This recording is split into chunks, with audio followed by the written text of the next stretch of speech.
In this video, I'm going to show you something that's really important about rust removal, and it's something that I didn't know for a very long time. As an example, here we have a very rusty bracket. It's not just any bracket, it's actually part of the suspension on a Triumph Stag. And like anything I want the rust removed from, I want it perfect. I've got a nice blast cabinet to blast this part, and I really like sandblasting, but there is a major issue with it.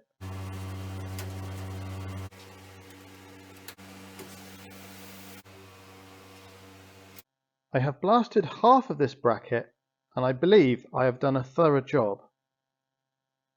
Let's leave this part and see what it looks like tomorrow. This is 24 hours after blasting, and we can already see some rust forming. This is day 2. It's slightly worse, but this will continue to get worse and worse as time progresses. Now this is not new rust. This is the disturbance of old rust that wasn't removed properly. We couldn't see it immediately after blasting, but now we certainly can. If you had some blasting work done by someone, they might tell you to get some paint on it quick to prevent flash rusting. This is not flash rusting. If it was, then it would be all over this part and not only in specific locations. I used to do a lot of blasting and I used to tell people to paint it quick, but I didn't realize what was actually going on. You can understand it being misdiagnosed because it appears to have come from nowhere.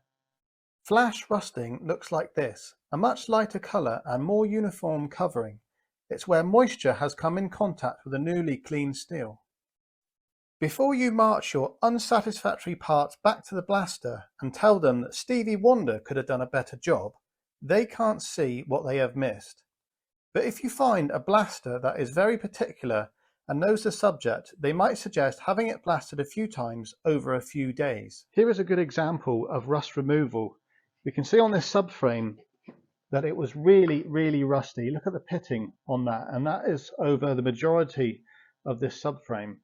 The frame was blasted, then it was dipped, and then it was reblasted, and it sat in my workshop for about 2 weeks now, and there is no signs of rust anywhere. So that is the alternative to repeated blasting, a combination of blasting and immersion. This does an absolutely perfect job.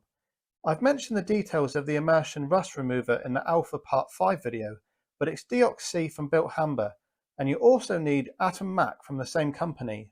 Otherwise the part will flash rust after coming out of the rust remover. I've noticed on various videos and comments about media blasting and the misunderstanding of the subject, and I was guilty too of not knowing the situation.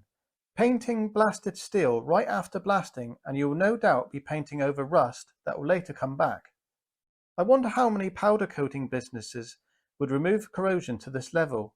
Not many, I would suggest. Thanks for watching.